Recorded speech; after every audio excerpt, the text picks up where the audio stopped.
This is your local news leader, News 10 ABC at 4. Right now at 4, messy winter storm moving into the capital region right now. The Storm Tracker weather team standing by with the latest on how much snow to expect and when conditions will eventually dry out. But first, we begin with some breaking news at 4. Police are investigating 2 deadly fires that happened early this morning. The Albany County Sheriff's Office says that 2 people were killed in a house fire on Thompson's Lake Road in Knox. Waterford police say that 1 person has died and 6 others were injured in a fire on Broad Street. We've got team coverage of both fires. News 10 ABC's Vanessa Blasi is in Waterford, where the crews are still assessing the damage left behind. But we begin with News 10 ABC's Laura Taglianetti, who is in Knox tonight with the latest on the investigation into the fire there. Laura. Yeah, so this house went up in flames at about 2 a.m. this morning. And if you can see behind me, it was all wood. It just completely burned down to the ground. You can see the fireplace is still up there. It's one of the only structures in this building that was made of stone. Excavators came here and they did end up raising the rest of it down to the floor. That's why it looks like this now. But I was able to speak to the fire chief here earlier. Listen to what he told me. We got called about 2:15 this morning to a fully involved structure fire. And upon arrival, it was all fully involved, burnt right down to the studs of the whole house.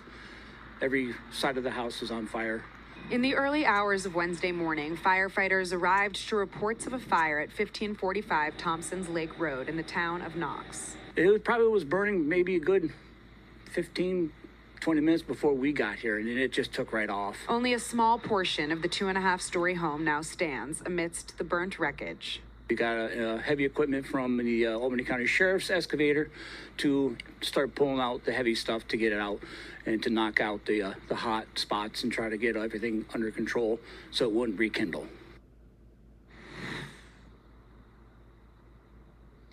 I was able to speak to neighbors here. They didn't want to go on camera, but the man who called in the fire, he was a former firefighter, came out to walk his dog in the early hours of the morning, and he said you could just see the flames shooting up over the trees here, and he immediately called. Now he's a policeman here in the area. I also spoke to another neighbor who told me that the couple who did die in the fire here had a son that she had gone to high school with who's in his early 30s, but she hasn't been able to speak to him, and he didn't live here with his parents at the time. Back to you guys. All right, thanks so much, Laura. The fire on Broad Street in Waterford prompted a large response. More than a dozen agencies called in to help put out that fire.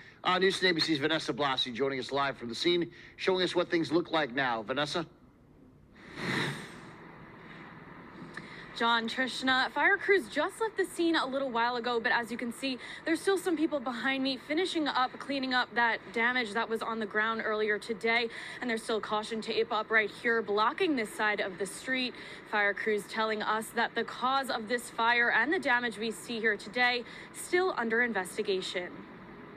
At 3:46 a.m., we received a call for a structure fire on 54 Broad Street. Waterford Fire Chief said when crews arrived, the fire had already spread throughout all 3 floors. Fire in the rear was in the air 30 to 40 feet, heavy black smoke coming from the front of the building. One local business owner who was awake when the fire started but didn't want to go on camera, sharing this video where he says smoke filled the sky. My crews made an initial attack trying to search for the unaccounted for victim. They couldn't go any further. That person now pronounced dead. The fire chief telling us multiple children were transported to the hospital, including one 3-year-old child who was sent by helicopter. Hopefully everything's good with the people upstairs, because it's rough. You can see it. The 3rd floor's gone, 2nd's gone, 1st gone. If you look in the back, that's gone too. So, they're probably going to demolish the building after an investigation, but William Hodges IV works at Bill's Card Shack with his dad, a store that was on the bottom level of this fire. And everybody wants us to stay. They don't want us to go, and we've been in town 30 years, and it's just a tragic thing to happen. But now he says they may have to relocate after the Card Shack went from this to this in just a couple hours. Probably like 6 figures, honestly, but like I said, you can always replace that kind of stuff. The families are more important right now. It's just, you don't want to see anybody hurt or anything. A few local customers also came by the building today. One of them who says he's been going to this card shop for the last 20 years. Now, in terms of any updates, we will continue to bring you those as they come through. It is still unclear if this building will be demolished or not. We will continue to bring those updates as they come in. Reporting live in Waterford, Vanessa Blasi, News 10 ABC. Starting now, this is your local news leader, News 10 ABC at 5.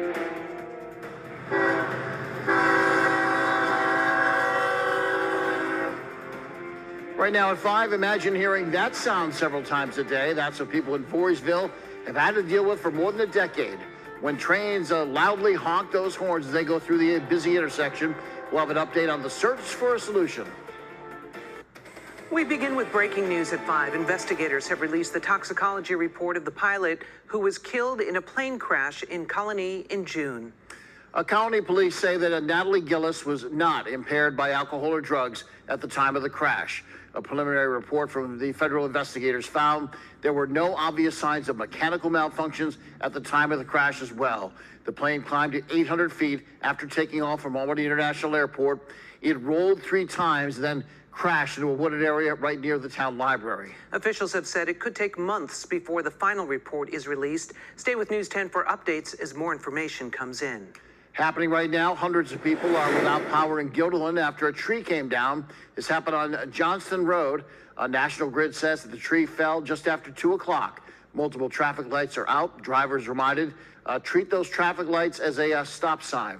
Crossgates Mall did briefly lose power, but they've gotten that back restored. About 1,700 were without power earlier today. That number is down to about 1,000. National Grid hoping to have all the power back on by 6:30 this evening. Now to tonight's top local story. Railroads are an important part of the Voorheesville's identity, but loud noises and horns from those trains that go through the village causing problems for the community members and business folks. News 10 ABC's Zion Dakota has an update on the search for a solution. Starting now, this is your local news leader, News 10 ABC at 5. Not only did I lose my son, your mother just lost her son. Right now at 5, an Albany man has been sentenced for shooting and killing someone 4 years ago. We'll share more of what the victim's family had to say to him during an emotional day in court. Firefighters working to contain a brush fire in Berkshire County. How today's rain is helping the response. We begin with breaking news at 5. Investigators have identified the human remains found in a wooded area of Troy last month. Troy police say the remains belong to Amanda King, a Glenville woman who was reported missing 11 years ago. Police are still investigating the circumstances of her disappearance and death.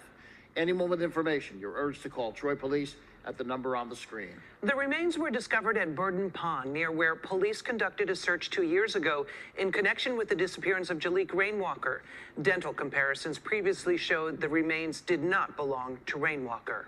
Also breaking here at 5 o'clock, one person was injured in a shooting in Troy late this afternoon. This happened in the area of 6th Avenue, 102nd Street. Police say the victim expected to survive. Investigators are still looking for a suspect. New details, the defendant, who was found guilty of shooting and killing a 37-year-old man in Albany 4 years ago, will serve 25 years to life in prison. A 28-year-old Joseph Seeley, sentenced today, convicted in September of second-degree murder in the shooting death of Jimmy Moore. Members of Moore's family were in Albany County Court for today's sentencing, remembering him for his generosity. Jim was a very comical person. He made everyone laugh. Even when they was crying, he was that person that would go out his way to help you. Not only did you devastate his family, you devastated the whole community he grew up in. The defense attorney asking for a reduced sentence, saying Seeley has no prior criminal convictions. The judge issuing the maximum sentence, saying the defendant did not show any remorse. Happening now, firefighters are closely monitoring a brush fire in East Mountain in Great Barrington after it expanded overnight. Haze from the fire could be seen last night surrounding the towns in the Berkshires and Columbia counties. News 10 ABC's Ireland Walker has reaction from the community and shares how the firefighters have adjusted their response. Starting now, this is your local news leader, News 10 ABC at 5. just to stand on the sidewalk and see what you built for so long go up in flames. It's very heartbreaking. Right now at 5, an Albany church that has been at the center of violence prevention efforts is devastated by a fire. How the community is coming together to help. Regular firearm hunting season beginning in much of the state this weekend. The extra safety measures all those hunters should be taking because of the risk for wildfire. And officials in Schenectady unveiling plans for next weekend's holiday celebration. We'll tell you about the fun activities happening before the parade steps off. Your local news at 5 starts right now. Good evening and thank you for joining us. I'm Lydia Colbita. And I'm John Gray. Firefighters continue to put out some hot spots and assess the damage at the Elijah Missionary Baptist Church in Albany after a fire hit it last night. National crews coming by today to also cut out the gas lines. Yeah, the fire department says they received multiple calls about the fire. Right around 11 o'clock, smoke and flames can be seen for miles. The bishop there, Avery Comethier, says the violence prevention advocate had been living inside the church with his cousin. He's now staying at a hotel. He says he's grateful for the support that neighbors showed in the fire's immediate aftermath. People just came out of their houses from across town, and they were like, whatever we can do. So it feels good to know that all the help you've given others, now it comes back at you. The church has been more than a place for worship. It has also served as a gathering space and a place where people of all ages could find support.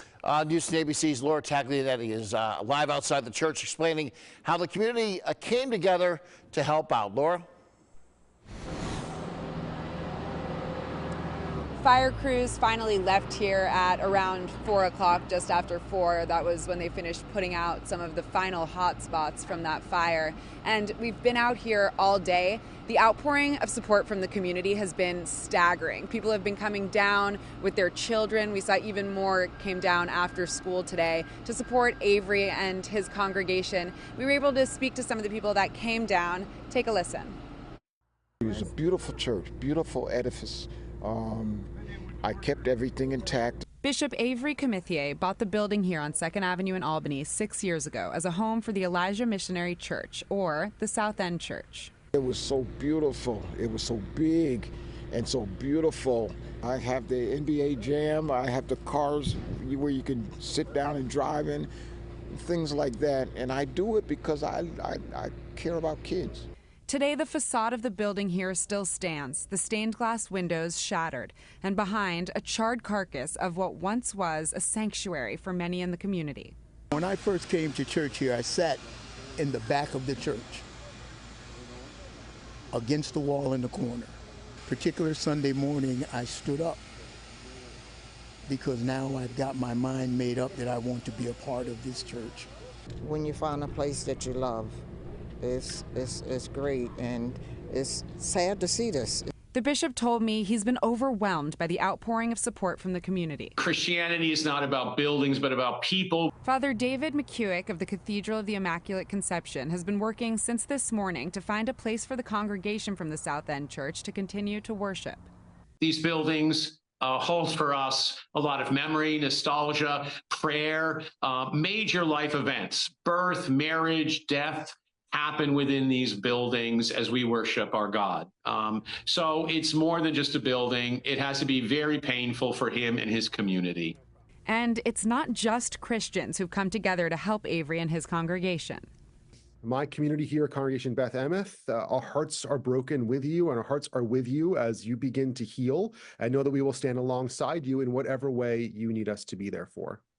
Rabbi Greg Weitzman has been speaking with other local religious leaders to find ways to support the church. Like, we are a family together, and we really take these tragedies personally, right? We want to help each other because this is an amazing city, and we need to be able to build it from the inside out, and our faith communities are at the very center of that as well. And one of the things that they did here, Bishop Avery did to be a part of the community, was these meals on the holidays when people who may not have somewhere else to go could come and have the holiday meal, cheer, be around people. With Thanksgiving coming up, Bishop Avery told me he'd already bought the turkeys and the spiral ham, and all of those were also lost in the fire this morning. So if you would like to donate, you can head to our website. That's news10.com. In Albany, Laura Taglianetti, News 10 ABC. All right, thank you, Laura. By the way, the Roman Catholic Diocese of Albany also offering space to their churches in Albany for worship. This weekend services will be held at the Cathedral of Immaculate Conception, which of course is on Eagle Street. The diocese says that their leaders will continue to stay in touch with the bishop there and support him in any way that they can. A St. Peter's Addiction Recovery Center that's located next to the church has been evacuated through this weekend. The hospital says patients were brought to a different facility. You can stay with News 10 on air and online as we continue to follow this story. News 10 ABC at 5. Every business owner just had their livelihood shut off. Right now at 5, frustration is mounting for business owners and the community up in Whitehall after Village's water system was shut off. How soon can the problem get fixed? A rainy afternoon in much of the capital region, but parts of our area seeing a burst of snow. Storm Tracker weather team standing by to tell us when conditions will dry out. We begin with breaking news at 5. A person of interest in the deadly shooting of United Healthcare CEO Brian Thompson in New York City is now in custody. Police saying the 26-year-old Luigi Nicholas Mangione arrested at a McDonald's restaurant in Altoona, Pennsylvania, about 100 miles east of Pittsburgh. An employee called the police after noticing he matched the description of the man wanted in connection with that shooting. Police say that he had a ghost gun on him and a number of fake identification cards. He is facing a gun charge that is unrelated to the shooting in New York City. The NYPD is sending detectives to Pennsylvania to determine if he is their suspect. We'll have more details to this story in our next half hour. Now to tonight's top local story. Homes and businesses in the village of Whitehall are now without water after a water system failed last night. Village leaders declaring a state of emergency today. News 10 ABC's Zion Dakota has more on what's causing the issue and how the community is dealing with it. Water distribution has been going on all day here at the Whitehall Firehouse. The Red Cross and New York State serving the community from over 8 pallets of water. This as there remains no running water in the village of Whitehall. Water system, which draws its water source from Pine Lake, is not drawing enough water into the system to fill the system and sustain operations. The leading cause, drought conditions over summer and fall. Pine Lake is only pumping up to 200 gallons of water per minute instead of 600. A state of emergency has been declared in the village. Local residents getting this cell phone notification today. How will residents get water? Around noon today, a line of cars showed up outside the Whitehall Fire Station to receive some of the water being given away at the water distribution. But the need was so great that the firehouse actually ran out, and residents were told that they would have to wait about an hour until the supply could be restocked. About an hour. Henry Matty was lucky enough to get a case of water courtesy of his daughter, Gail. What was your initial thought? How was I going to get water for my babies? This is his temporary alternative to fetching pails of water from the local lake. So how is showering going to go? We don't want it to go more than a day or two. I had showers yesterday, all of us here, so before it went off. So a couple of days we can get through, but I don't want to go a week without a shower. So how much water will the village need to replenish the lake? Just incredible. I mean, if you had an inch of rain, it's going to produce a little bit of water. We need rain for a week and a half steady. For now, the Mannies are keeping the faith. We're a good community and we all tough it out together.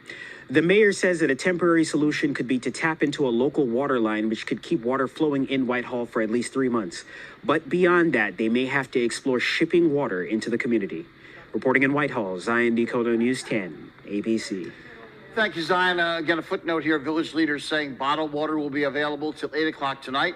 At the village firehouse, water will be handed out again tomorrow, starting at 8 o'clock in the morning. Officials are also working to bring in the non-drinking water for flushing of the toilets. The water shutoff forcing businesses in the village to close until further notice.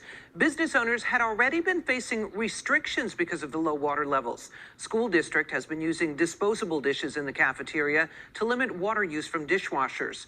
Businesses say they have faced similar challenges and say there are no easy answers.